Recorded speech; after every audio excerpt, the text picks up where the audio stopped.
Darius Garland showed up and showed out. So you took a seat back for that. And you had 17 that game. Now, game 3,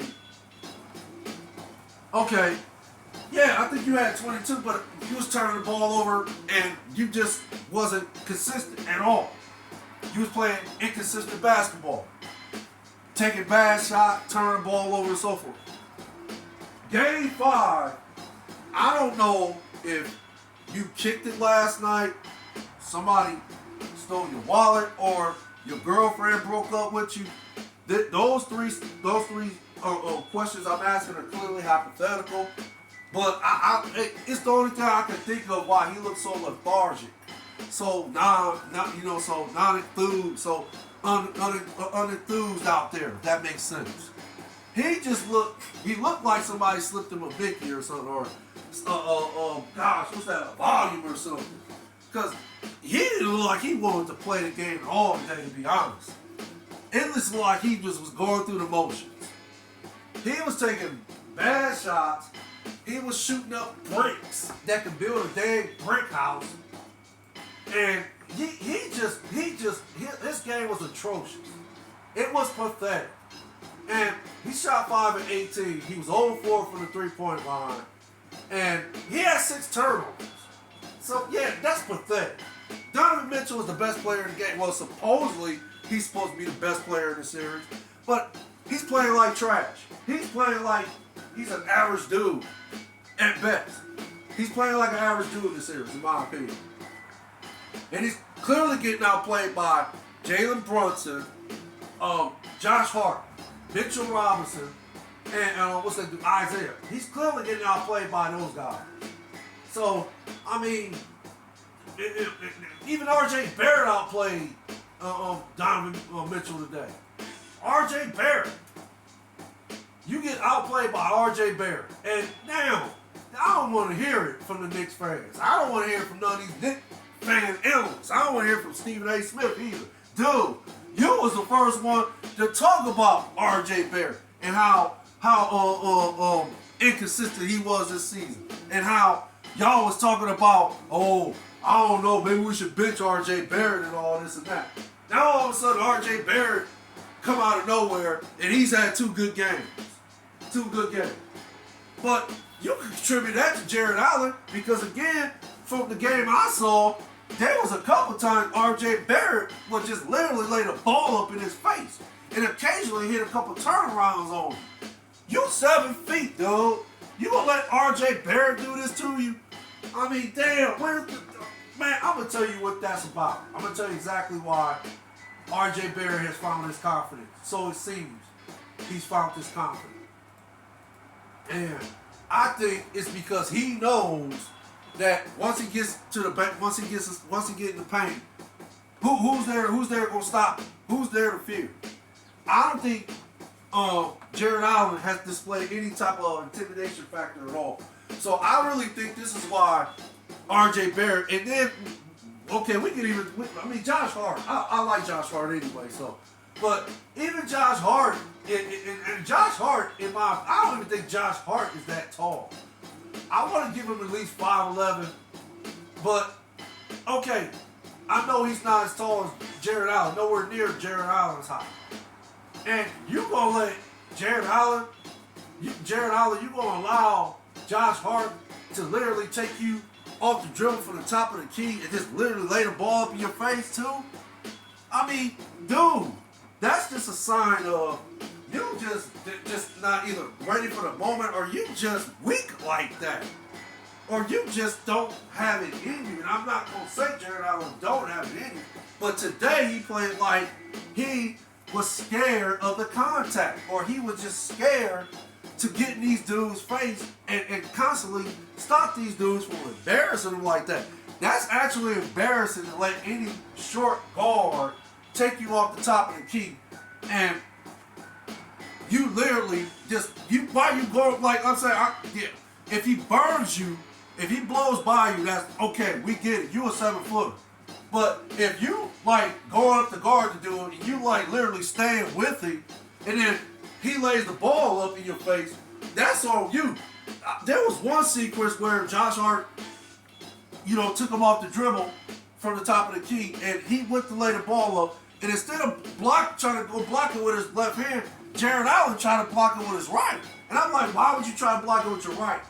You're supposed to block with your left because he's going to try to go up with his right. So extend your hand out instead of trying to go block it from the right, go from the left and try to block it.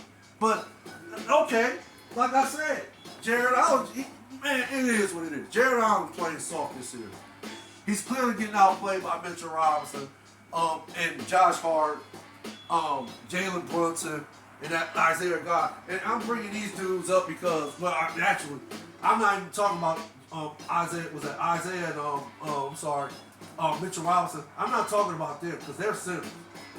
Jalen Brunson and Josh Hart, and then he got outplayed by R.J. Barrett as far as allowing R.J. Barrett to get to the basket the way R.J. Barrett was able to get to the basket. He's clearly getting outplayed by guards. Jarrett Allen's clearly getting played out by guards. Getting outplayed by guards. And yeah, that's bad. That's a bad look. That's just, it's unacceptable. It's unacceptable for Jarrett Allen. So, again, no, am I ready to just completely give up on him? Like the gentleman made the comment about, he should, we got to trade him now, off season, and so forth. I'm not ready to give up on Jarrett Allen now. I will agree, though, that I think, once the Cavs are sent home, whether it's, the game in Cleveland, whether it's Tuesday or whenever the game is going to take place in Cleveland, whether it be in Game 5 or Game 6 when the Cavs eventually go home, I think some changes are going to be made. Kobe Altman got to step his game up. He's got to reevaluate this team.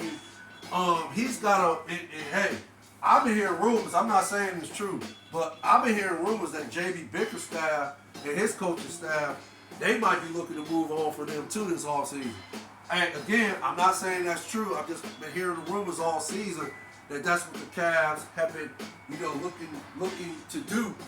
I guess depending on how the playoffs shake up. So,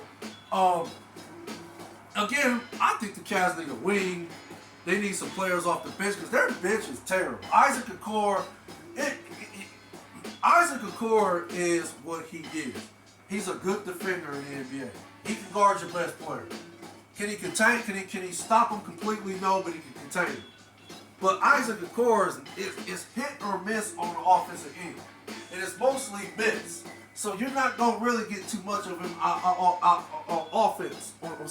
You're not going to get too much from him on the offensive end. So, again, would I keep Isaac Okoro? Perhaps. It just depends. Because you always got to have a defender on your team. I mean, look at Patrick Beverley. Patrick Beverley, if you want to get technical, I guess you compare Isaac Okoro and Patrick Beverley. Patrick Beverley wasn't much of a scorer, but see, what has kept Patrick Beverley in the league for so long is his ability to play defense and be an irritant. Now, I mean, you have to have at least one of them guys on your team, right? But I think personally what the Cavs should do is they need to go get a dog. They need to get somebody with a dog mentality. They need to go get somebody with a fucking attitude. They need to get somebody who wants to win at the highest level, and that's a championship. They need to go get somebody, and I think they need to get maybe 2 or 3 of these guys. I'll settle for one, because you always need that one guy who's a villain, like a Dylan Brooks, for example. Dylan Brooks embraces the villain role, but that's good for Memphis because. And it's good for any team, really. Now, I'll tell you what. If the Cavs had somebody like that on their team, what if they had Dylan Brooks on the Cavs? What if Dylan Brooks played for the Cavs and he played in this series against the Knicks? I'll tell you what. I don't think Jalen Brunson would be doing. I mean, Jalen Brunson probably would be getting his, but I like to think it would be that much harder for Jalen Brunson to get his. Because the one thing about Dylan Brooks is he don't give a fuck. He don't care how many years you've been in the league, and he don't care how many championships you won. He's going to come at you. And he's going to do what it takes to win, to get in your head. That's pretty much, and I like to think this is still part of the game, the psychological advantage. Dylan Brooks is always looking to get that psychological advantage over you. So, I think that's what the Cavs need. They need someone like that, and then they need some shooters, and they need a small forward. But they need a small forward that can shoot, and they need a couple shooters off the bench, and then I guess they can get, I don't know, maybe another big man. I don't know what they're gonna do with Robert Lopez. Maybe they should have played him more in this series. You know, like I said, hey, can you question J.B. Bickerstaff's substitution game? Maybe not so much this game, but the last three, it's with the exception of them winning game 2. I guess you could say the first game and then game 3. You can question it then because it just was not up to par. So, like I said, hey, we'll see what happens. Like I said, I'm looking for the Cavs. There's a 95% probability I look for the Cavs eventually, whether they lose in game 5 or game 6, they're going home. So, no, again, I know you can come back from 3-1 deficit. 3-1 deficit. I know that's possible. I know the 2016 Cavs did it, but that was a different monster. They had LeBron. We had LeBron James. And we also had Kyrie Irving. So we had a team. We had a championship contending team. So that's why that team was able to come back from a 3-1 deficit. LeBron James was the best player in the NBA in the world at that time.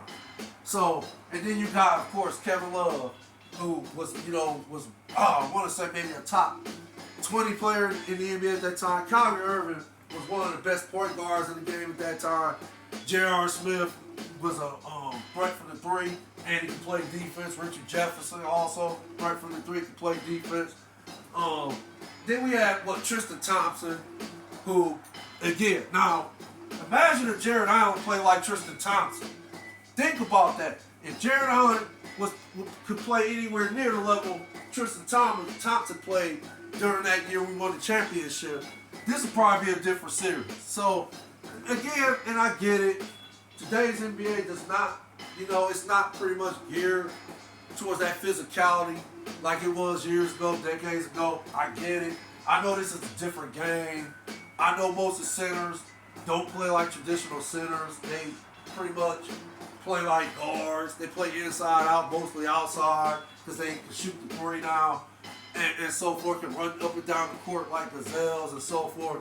I get it. I know this is a different era, different time. I get it. But again, this series in particular, Mitchell Robinson is playing like a traditional center. That Isaiah dude is playing like a traditional center. If that don't tell you something about, hey, yeah, there's still a need for those type of centers in today's NBA, and I don't know what to tell you.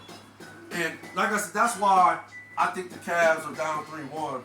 It's because Jarrett Allen just playing soft this series, and Donovan Mitchell, and he's the main reason why we lost this game today. You want to say he just ain't been playing all this series? I guess that's up for debate too.